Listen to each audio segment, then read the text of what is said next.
다이소의 출발은 순수한 국내 회사였습니다.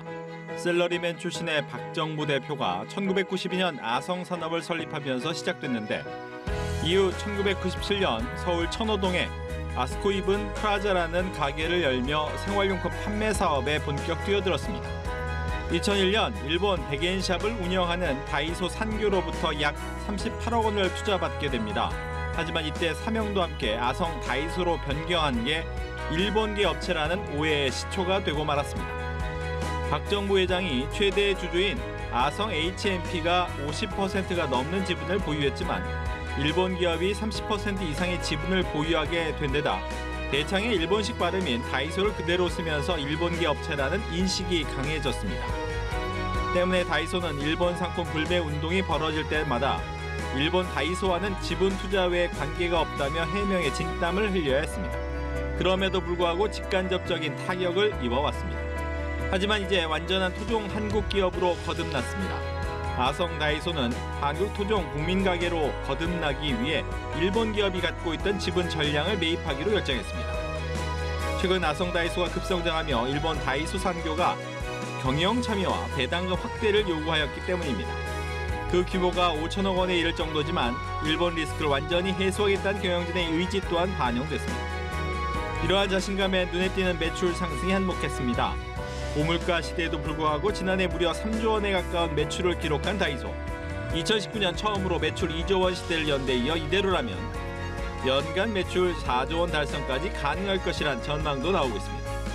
특히 다이소는 앞으로 토종기업임을 내세워 시장 점유율 확대에 더욱 박차를 가할 것으로 보입니다.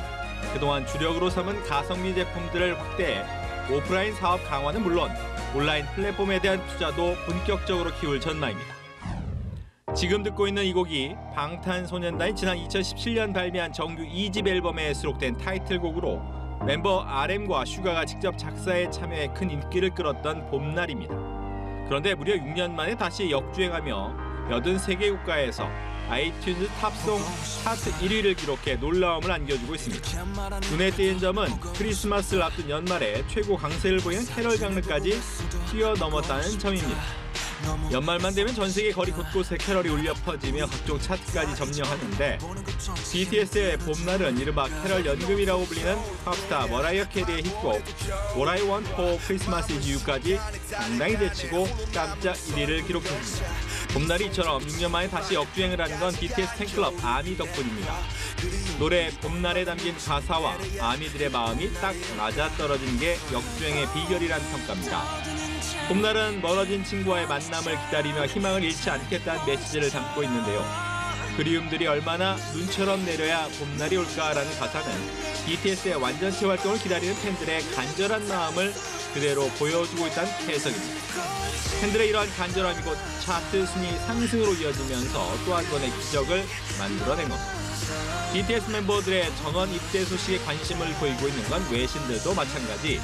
특히 영국의 BBC는 BTS 전원 입대 소식을 비중 있게 보도하면서 지금의 팬들의 마음은 BTS가 전성기 때 해체한 느낌과 같다고 평가했습니다.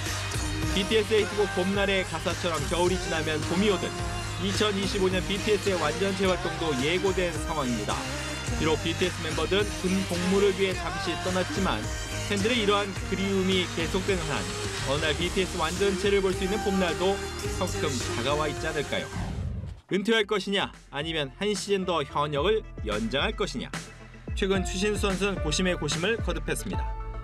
부산고를 졸업한 뒤 곧바로 시애틀 메리너스와 계약하며 미국으로 직행한 추신수 선수. 2005년 빅리그에 데뷔해 메이저리그에서 화려한 전성기를 보냈기에 사실 이번 시즌 끝으로 은퇴를 하더라도 박수받기 충분했습니다. 그럼에도 불구하고 그가 현역 연장을 고민한 데는 특별한 이유가 있었습니다. 은퇴를 고민했지만 구단과 팬들의 응원 그리고 후배 선수들의 모습이 눈앞에 아른거렸다. 은퇴를 결심한 추신수 선수의 마음을 돌리게 만든 건 구단과 팬 그리고 후배 선수들에 대한 애정이었습니다. 팬들에게 받은 사랑에 보답하고 후배 선수들에게 자신의 경험을 공유해 팀에 공헌해야 한다는 책임감은 한 시즌 더라는 결심으로 이어졌죠. 그리고 추신수 선수는 그 결심대로 봉사에 가까운 계약 조건을 내걸었습니다. KBO 리그 최저 연봉이 3천만 원에 내년 시즌을 계약하기로 한 거죠. 내년 연봉을 무려 16억 7천만 원 삭감했고 심지어 이 최저 연봉조차 전액 기부하겠다고 밝혔습니다.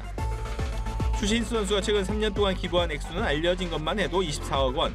메이저리그는 물론 KBO 리그에서 뛰는 동안에도 적극적인 선행을 펼친 그였기에 그 또 한 번의 특별한 기부가 팬들에게 감동을 안겨주고 있습니다. 추신수 선수는 또한 내년에 기부와 함께 다양한 팬 서비스를 하겠다고 약속했습니다. 그동안 응원해준 팬분들에게 고마운 마음을 담아 뜻깊은 추억을 선물하고 싶다고 밝혔습니다. 게다가 마지막 시즌에 이례적으로 주장 완장까지 차게 됐습니다. 풍부한 경험과 리더십을 갖췄고 많은 존경을 받고 있기에 주장 자리를 제안받은 겁니다. 아낌없이 베풀며 23년 야구 인생의 마침표를 찍게 된 추신수 선수. 그의 아름다운 라스트 댄스는 그가 왜 영웅으로 불리는지 보여주고 있습니다. 지금까지 주간 뉴스메이커였습니다.